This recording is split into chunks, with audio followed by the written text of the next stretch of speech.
Learning objectives.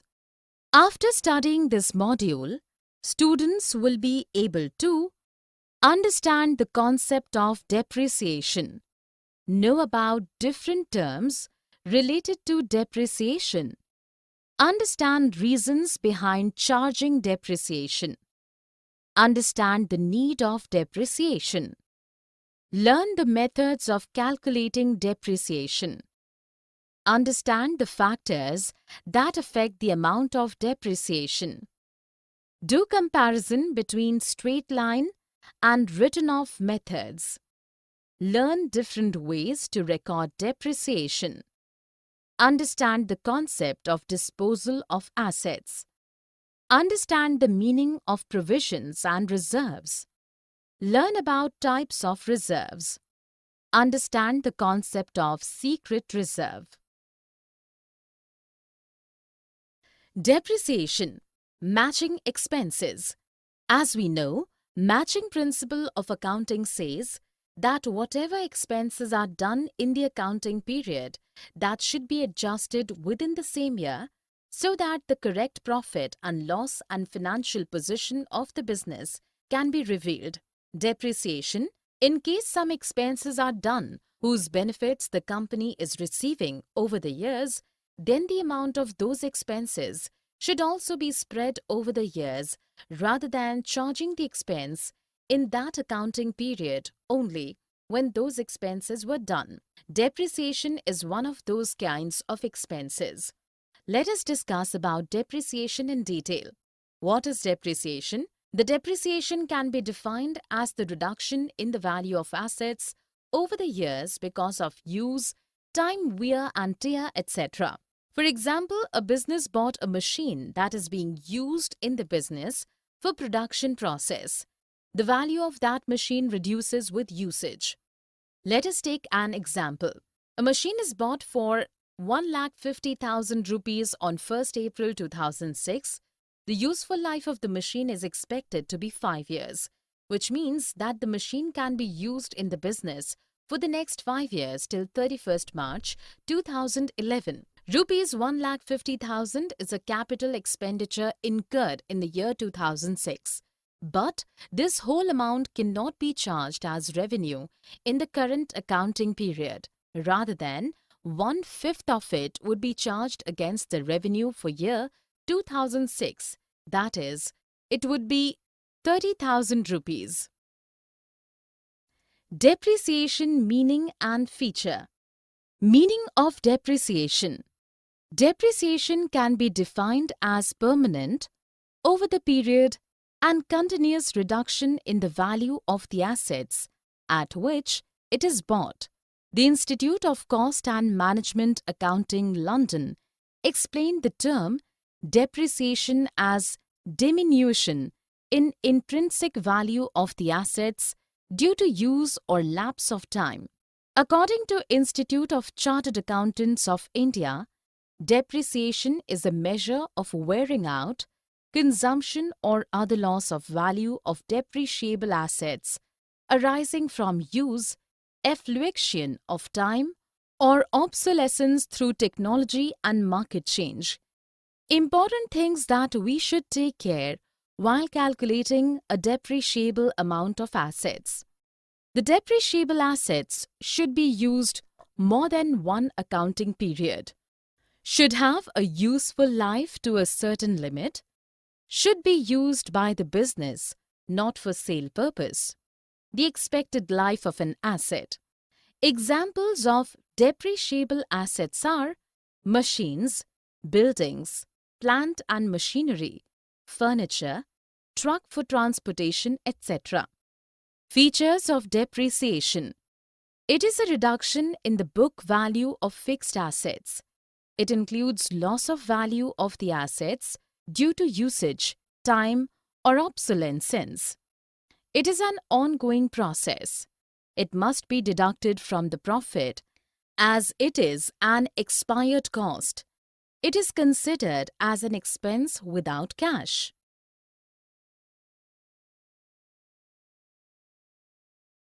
Important terms used in depreciation. There are also some other terms used in connection with depreciation. Depletion. Depletion means a reduction in the availability of the natural resources like petrol, timber, etc. The difference between depletion and depreciation is that depletion is the reduction of natural resources, whereas depreciation is the reduction in the value of the assets due to usage. Amortization. Amortization means allocating the cost of an intangible asset over a period of time. It is a routine decrease in the value of an intangible asset. Assets like patents, copyright, trademarks, franchises, etc. Causes of depreciation. There are various reasons due to which we charge depreciation. Wear and tear due to usage or time. Wear and tear means when fixed assets of the business are used in the business to earn revenue, and with the use the value of the assets reduced and the assets cannot be used further for operation. Another situation is when the assets with the time start deteriorating because of rains, weather, etc. Expiration of legal rights. Many assets lose their value because of the expiry of their rights of use, like patents, copyright, etc. Obsolescence. Sometimes the asset becomes out of date because of the availability of better quality of the assets in the market. Reasons could be a change in technology, change in demand, improved methods of production, etc. Other factors. At times, assets become less useful due to natural calamities like fire, earthquake, flood, etc. Need for depreciation. There are various reasons due to which we need to calculate depreciation. Matching of cost and revenue. The fixed assets are used to generate revenue. Every asset loses value due to wear and tear. So depreciation is the cost like any other expenses in the business and must be charged to calculate the true net profit. Consideration of tax. Depreciation reduces the amount of taxes a company or business pays via tax deductions. True and fair financial position. Depreciation helps to reveal the true and fair financial position of the business. Because if the depreciation is not deducted, then the value of the asset will increase. Compliance with the law. The business or companies are abiding by the laws to deduct depreciation from the fixed assets. Factors affecting the amount of depreciation. Cost of assets. Cost of the asset means the actual cost of the asset. All the expenses that are incurred to bring that asset to the business must be included in the cost like freight expenses, transportation expenses, registration, installation, cost, repair cost in the case of second-hand machines, etc. Estimated net residual value.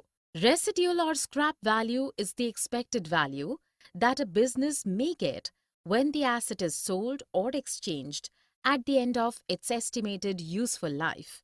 This amount is calculated after deducting the expenses done for disposing of the asset. Depreciable cost. Depreciable cost of assets is its cost after subtracting residual value. It is charged as depreciation expenses over the estimated useful life of an asset. The useful life of an asset, it is the estimated life of an asset in which the asset is used in production. The estimation of useful life of a machine depends upon various factors like usage level, maintenance, technological changes, market changes, etc. Methods of calculating depreciation. There are two methods of calculating depreciation. Let us discuss them here. We should know few things before choosing the method for calculation of depreciation. Type of asset, nature of the use of assets, in which circumstances the asset would be used. Straight line method. Straight line, as the name implies, assumes that the asset is being used equally in its complete useful life. As per this method, an equal amount of being charged as depreciation in every accounting year till the asset is being used in the business.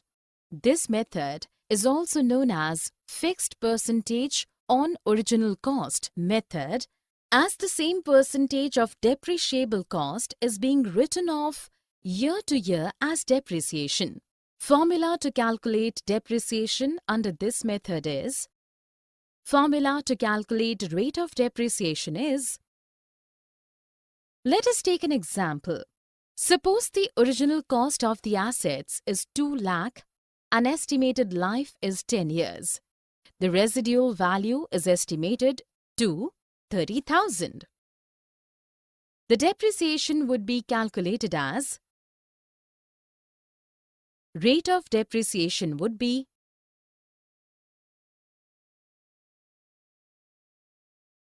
Advantages and limitations of straight line methods. Advantages of straight line method. Simple and easy to understand. In this method, the calculation of profit and loss is easy as same amount of depreciation is charged. This method is more useful for those assets whose estimated life can be calculated easily. In this method, the full depreciable cost is distributed over the useful lifetime of the assets. Limitations of straight line method. This method has some drawbacks also. This method assumes that the use of assets is same in each accounting year, which is wrong. As with time, the assets become less productive and demands more repair and maintenance expenses. So it is not advisable to charge the same amount of depreciation every year. Written down value method. This method is also known as reducing balance method. We all know that the book value of the asset reduces every year due to cost of depreciation. So in this method, depreciation is calculated on the book value of the asset. For example, the cost of the asset is 2 lakh and depreciation charged is 10% per annum at written down value method. So the amount of depreciation would be calculated as Advantages and limitations of written down value method. Advantages of written down value method. This method has the following advantages. This method is based on a practical assumption that benefits from assets go on diminishing with the years. Hence, in this method, higher depreciation is charged in the earlier years when the assets are more useful.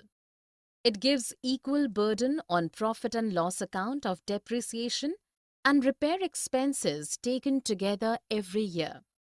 It is acceptable by Income Tax Act also. The loss due to obsolescence gets decreased as large cost of depreciation is charged in the earlier years. Most suitable for fixed assets. Limitations of written-off method.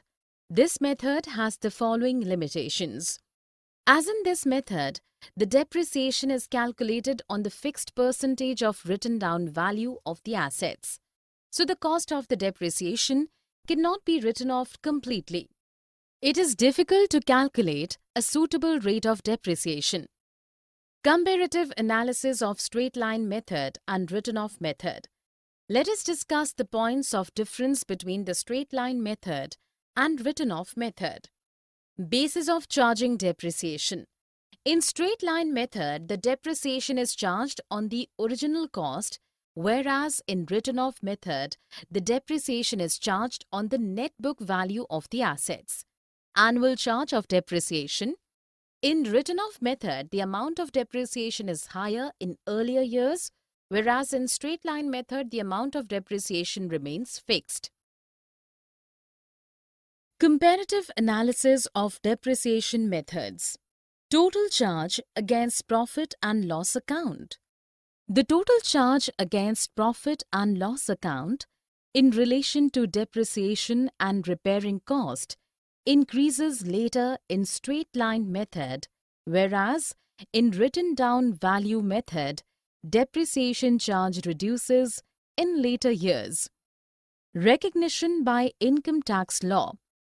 Straight-line method is not accepted by income tax law, whereas written-down value method is accepted by income tax law.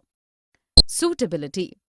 Straight-line method is suitable for assets like trademarks, copyright in which repair expenses are less, whereas written-down value is suitable for assets that are affected by technological changes. Methods of recording depreciation. There are two types of methods to record depreciation transactions. Charging depreciation to asset account. In this, the amount of depreciation is deducted from the depreciable cost of assets and charged to profit and loss account. The entries in the journal would be entry for purchase of assets, assets account, debit, to vendors or bank account. Entry for deducting depreciation from cost of assets, depreciation account, debit, to assets account. Entry for charging depreciation to profit and loss account, profit and loss account, debit, to depreciation account. In balance sheet, the assets will appear after deducting depreciation from the cost of assets. Creating provision for depreciation account. In this method, a separate account called as depreciation provision account is created to adjust depreciation. The entries that would happen in journal account would be for recording purchase of assets only in the year when assets is purchased, assets account debit to bank or vendor account. For crediting depreciation amount to provision for depreciation account debit to provision for depreciation account. For charging depreciation to profit and loss account debit to depreciation account.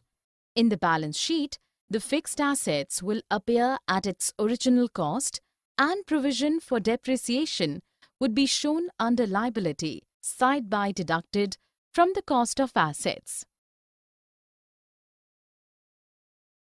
Disposal of assets. The disposal of assets means selling of assets.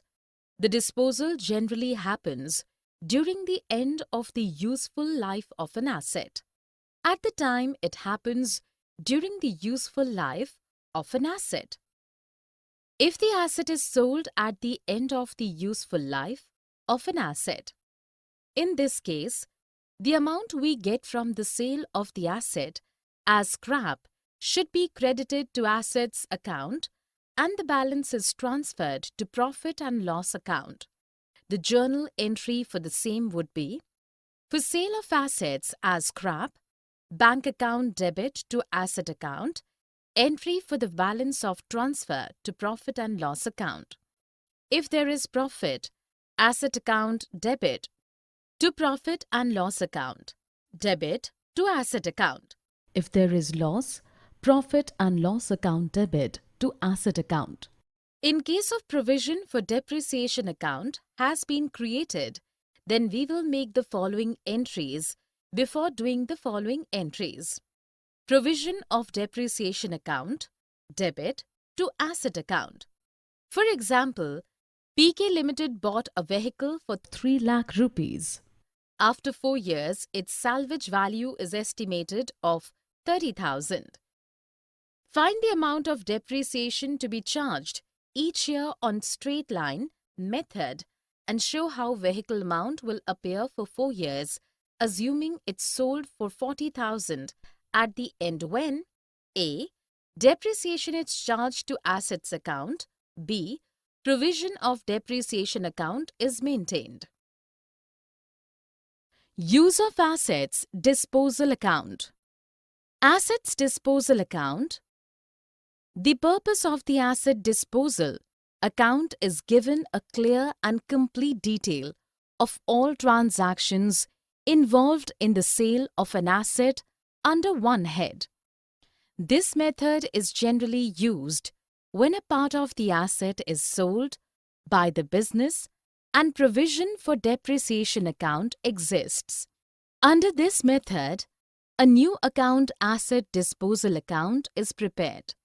The journal entries that would be done for assets disposal account are asset disposal account, debit, to asset account, provision for depreciation account, debit, to assets disposal account, bank account, debit, to assets disposal account. The asset disposal account may show debit and credit balance. The debit balance indicates a loss due to disposal, whereas credit balance indicates a profit due to disposal. The entries would be done as follows. In case of loss, profit and loss account debit to asset disposal account. In case of profit, assets disposal account debit to profit and loss account. Effect of any addition or extension to existing assets. Any asset we use in business may require extension or additions to make it useful for the operations of the business. Such amount incurred on the assets is written off as depreciation over the life of an asset. AS6 mentions that any asset or extension should be depreciated over the useful life of the assets. The depreciation should be provided at the rate applied to the existing asset, where addition or extension of the assets is treated as a separate entity and can be used even if after the disposing of the assets.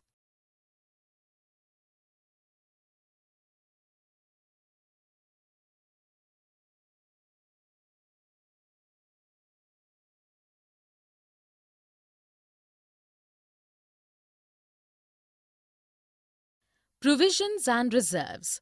What is a provision? Provision is an arrangement that is made for the expenses and losses of the current accounting period, but the exact amount of which is not known because they are not yet incurred. Examples of provisions are provision for depreciation, provision for doubtful debts, provision for taxation, provision for discount on debtors, provision for renewals and repairs. The amount of provision for expenses is chargeable against the revenue of the business. Provisions make sure proper matching of revenues and expenditures and calculations of the actual profits. In the balance sheet, the amount of provisions must be shown as a deduction from the current assets on the asset side, on the liabilities side of the balance sheet with liabilities. Accounting treatment for provisions. The accounting treatment for all types of provisions is the same. Let us take an example of provision for doubtful debt. There are three types of debtors. Good debtors, the debtors from whom the amount will certainly come. Bad debtors, the debtors from where the amount of recovery is impossible. Doubtful debtors, the debtors who may pay but business people are not sure when and how much they will pay. The journal entry relating to the same would be done as profit and loss account, debit, to provision for doubtful debts. Reserves. What is a reserve? When a part of the profit is kept aside and retained for the future needs of the business, like growth and to meet future contingencies, reserves are the appropriation of the profit to strengthen the financial position of the business. When we retain reserves from profit to meet future needs, then the amount that is available for distribution of profits to owners is reduced. Examples of reserves are general reserve, compensation of workman funds, capital reserve, reserve for the redemption of debentures. Difference between reserves and provisions. Basic nature. A provision is charged against profits, whereas reserves are not. Purpose. Reserve strengthens the financial position of the business, whereas provisions meet the expenses of known liability. Presentation in the balance sheet. Provision is shown under the deductions from the asset side or liabilities side along with current liabilities, whereas reserves are on the liabilities side after capital. Effects on taxable profits. Provision reduces taxable profits, whereas a reserve has no effect on taxable profits. Elements of compulsion. Provisions are necessary to reveal the true and exact financial position of the business, whereas creating reserves is the management's decision. Use for the payment of dividend. Reserves are created to be used for payment of dividends, whereas the provisions cannot be used for dividends. Types of reserves. There are different types of reserves. Let us discuss them one by one. General reserve. When the purpose of the reserve is not specified, then it is called as general reserve.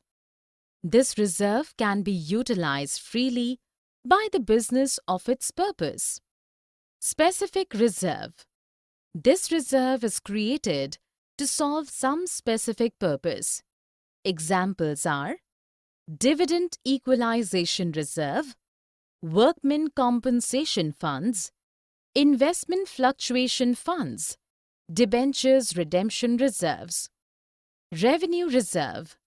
These reserves are generated from the profits of business due to normal operations of the business and can be used for distribution of dividends. Capital reserves. These reserves are generated through capital profits, which are not due to normal operations of the business. So these reserves are not available for distribution of debentures. It can be sued for writing off losses. Difference between capital and revenue reserves. Sources of creation. Revenue reserves are created out of normal operations of the business, whereas a capital reserve is generated from capital profits. Purpose. Revenue reserve strengthens the financial position of the business, whereas capital reserve is created for legal requirements. Usage. General reserve can be utilized for any purpose, whereas specific reserve can be utilized for specific purposes. Importance of reserves. A business always needs to make some arrangements to protect itself from unknown expenses and losses. At times, for the expansion of business or any other related expenditures, the proprietor does not withdraw much amount as profits so that the amount can be utilized for expansion of the business. The purpose for which the business keep money aside as reserves are meeting a future demand or shortage, strengthening the financial position of the business, redemption of a long-term liability. What is secret reserve? The reserve a business does not display in the balance sheet. It also reduces the disclosed profits and also reduces the tax liability. These kinds of reserves can be merged with the profits to show increased profits at the time of low profits. It is known as a secret reserve, as even outside stakeholders do not know about these reserves. Ways of creating secret reserve. Undervaluation of stock, charging capital profits to profit and loss account, making excessive provision for doubtful debts, showing contingent liabilities as actual liabilities. Summary. Let us summarize what we have learned in this module. Matching principle of accounting says that the expenses that are done in the current accounting year should be adjusted within the same year. The depreciation can be defined as the reduction in the value of assets over the years because of use, time wear and tear, etc. Points to be considered while calculating depreciation are: the depreciable assets should be used more than one accounting period, should have a useful life to a certain limit, should be used by the business for use not for sale purpose, expected life of an asset. Depletion means reduction in the availability of the natural resources like petrol, timber, etc. The reserve of a business does not display in the balance sheet. It also reduces the disclosed profits and also reduces the tax liability. Amortization means allocating the cost of an intangible asset over a period of time. Residual or scrap value is the expected value that a business may get when the asset is sold or exchanged at the end of its estimated useful life. Depreciable cost of assets is its cost after subtracting residual value.